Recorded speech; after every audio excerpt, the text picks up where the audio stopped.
Some songs are just songs, and then, some songs are events. Mr. Brightside by The Killers is definitely an event. Every single time it plays, something electric happens in the room. Released back in 2003, it became the breakout hit for the Las Vegas rock band, launching them from the desert city straight into global stardom. The Killers, fronted by the charismatic Brandon Flowers, brought a unique blend of post-punk energy and pop-rock glamour to the early 2000s music scene. They had style, they had swagger, and with Mr. Brightside they had a story that everyone somehow already knew by heart. It was a perfect storm of sound and emotion. The song's power doesn't just come from its catchy guitar riff or its driving drum beat. It comes from its raw, unfiltered honesty. It really feels like you're listening to someone's diary entry set to music. Brandon Flowers wrote the lyrics based on a real-life experience where he suspected his girlfriend was cheating on him. That genuine pain and paranoia is baked into every note and every word. It's not a polished fictional tale, it's messy and real. This authenticity is the secret ingredient that has made Mr. Brightside more than just a hit song. It has become a modern rock classic, a go-to anthem for karaoke nights, parties, and moments when you just need to shout along to something. Mr. Brightside was the first song the band ever wrote together. Think about that for a second. The very first thing they created as a unit became this colossal, generation-defining track. It's like a baseball player hitting a grand slam in their first ever at-bat. The track was included on their debut album, Hot Fuss, which was packed with other amazing songs like Somebody Told Me and All These Things That I've Done. But Mr. Brightside always stood out. It had a special kind of urgency, a feeling that it was about to boil over at any second, perfectly capturing the anxiety it describes. From the moment you hear that iconic, instantly recognizable guitar intro, you know exactly what song it is. It's a Pavlovian response for an entire generation of music fans. The song's structure is simple yet brilliant, building tension and releasing it in explosive bursts.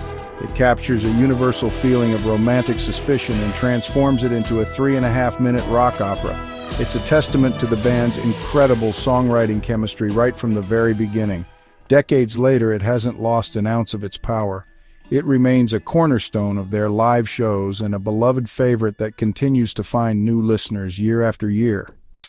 The story of Mr. Brightside unfolds like a frantic, looping movie in the singer's mind. It all begins with a desperate attempt at self-reassurance. The opening line, "Coming out of my cage and I've been doing just fine," sounds like someone trying to convince themselves more than anyone else. It's the internal monologue of a person on the edge trying to hold it together. But that fragile sense of calm is immediately shattered. He has to get down because his mind is racing with images of his partner with another person.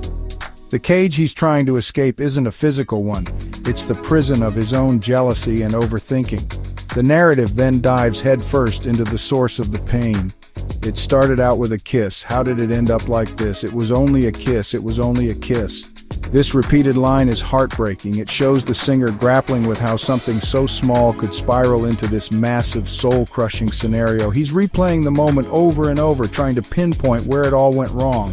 The lyrics paint a vivid, painful picture. Now I'm falling asleep and she's calling a cab, while he's having a smoke and she's taking a drag. This detail makes the scene feel so real and so intimate, amplifying the sense of betrayal. What makes the lyrics so brilliant is how they blur the line between reality and imagination. Is this actually happening, or is it just a paranoid fantasy torturing him?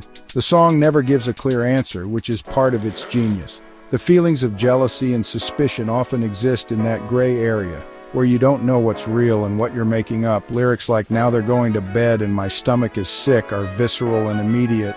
You can feel the physical reaction to the emotional pain. It's a raw, unfiltered stream of consciousness from a person being eaten alive by doubt. The term Mr. Brightside itself is a masterpiece of irony. The singer is anything but optimistic. He's trying to look on the bright side of a terrible situation, but he can't. It's a defense mechanism, a sarcastic nickname for the person he's forced to become in this moment of heartbreak. He's trying to find a positive spin on his agony, but the frantic pace of the music and the desperation in his voice tell a different story. The song perfectly captures that internal battle between wanting to be okay and feeling completely shattered, a conflict that is painfully, universally human. The popularity of Mr. Brightside with rock fans is no mystery. It's built on pure, unadulterated energy. The song is a musical powder keg. From the very first second, Dave Kuning's iconic, lightning-fast guitar riff sets a relentless pace that never lets up. It's one of the most recognizable intros in modern rock. It doesn't gently invite you in, it grabs you by the collar and pulls you onto the dance floor. This raw, kinetic energy is what makes it such a staple in rock clubs and at festivals. It's a song that demands a physical reaction. You can't just sit still and listen to Mr. Brightside, you have to move. Beyond the incredible riff, the song's structure is a masterclass in building and releasing tension. The verses are tense and frantic, with Brandon Flowers' vocals climbing higher and higher, mirroring his escalating anxiety. Then the chorus hits like a tidal wave. When he screams jealousy, turning saints into the sea, it's a moment of pure catharsis. It's the emotional explosion that everyone in the crowd is waiting for. It's a shared release of frustration, anger, and heartbreak. Rock fans love authenticity, and the raw, cracking emotion in Flowers' voice feels incredibly real and powerful. It's a song made for shouting at the top of your lungs. The rhythm section, comprised of Mark Stormer on bass and Ronnie Vanucci Jr. on drums, is the engine that drives the whole thing forward. The drumming isn't just keeping time, it's pushing the song, making it feel like it's constantly on the verge of flying off the rails. This sense of controlled chaos is a hallmark of great rock music. It reflects the internal turmoil of the lyrics perfectly. The song feels like a panic attack set to music, and for anyone who has ever felt that overwhelming sense of anxiety, it's incredibly relatable. It validates those intense feelings by turning them into something powerful and anthemic. Ultimately, Mr. Brightside connects with rock fans because it's a perfect blend of punk rock urgency and arena rock grandeur. It has the raw DIY feel of an indie band, but the massive sing-along chorus of a stadium headliner. It's a song that works just as well in a small, sweaty club as it does in front of 80,000 people. Its timeless theme of heartbreak, combined with its unstoppable musical momentum, has cemented its place in the rock canon. It's a song that unites people in a shared moment of loud, glorious, emotional release, and that's the very essence of what rock and roll is all about. The official music video for Mr. Brightside is just as iconic as the song itself. Directed by Sophie Muller, it's not just a performance video, it's a short film that brings the lyrical drama to life in a stunning theatrical way. The video is set in a lavish vaudeville-style burlesque club, giving it a timeless Moulin Rouge-esque feel. This opulent, slightly decadent setting perfectly contrasts with the raw, painful emotions of the song. Brandon Flowers plays the heartbroken protagonist, watching his love interest, played by actress Isabella Miko, caught in a love triangle with another man, played by Eric Roberts. The visuals are rich, cinematic, and full of drama. The video brilliantly visualizes the song's core theme of jealousy. We see Flowers looking on from the sidelines, his face a mask of anguish as he watches the woman he loves with someone else.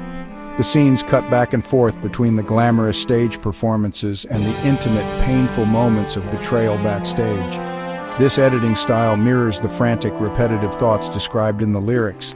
The video makes it clear that we are seeing the world through his eyes, trapped in a loop of suspicion and heartbreak.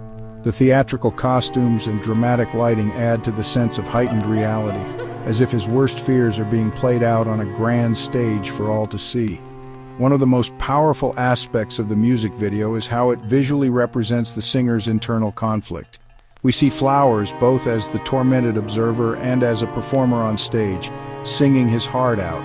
It's as if he is processing his pain by turning it into art, which is exactly what the song is. The connection between the band's performance and the narrative storyline is seamless. The energy of the band playing in a stark black and white space contrasts with the lush, colorful world of the burlesque club, highlighting the difference between the cold reality of his feelings and the glamorous fantasy of the setting. The video's conclusion is just as ambiguous as the song's lyrics. It doesn't offer a neat resolution or a happy ending. Instead, it leaves us with the enduring image of Flowers' pain and longing. This lack of closure is what makes both the song and the video so compelling.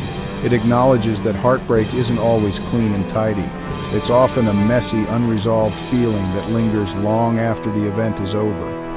The music video for Mr. Brightside is the perfect companion to the song because it doesn't just show the story, it captures the story, creating a timeless piece of art that remains unforgettable.